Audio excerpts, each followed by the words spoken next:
Hi! In front of me is Tablet Navitel T787 and today I would like to show you how you can connect it using Bluetooth.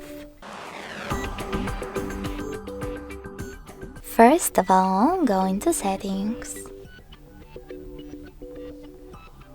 Now scroll down just a bit and tap on Connected Devices.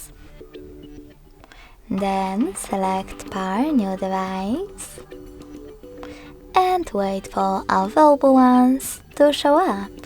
When they do, click on the one that you wish to connect to. In my case, this one.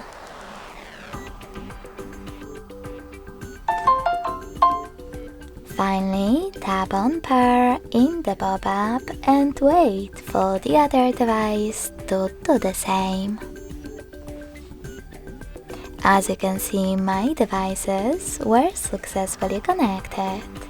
If you want to disconnect them, tap on this gear icon next to the device.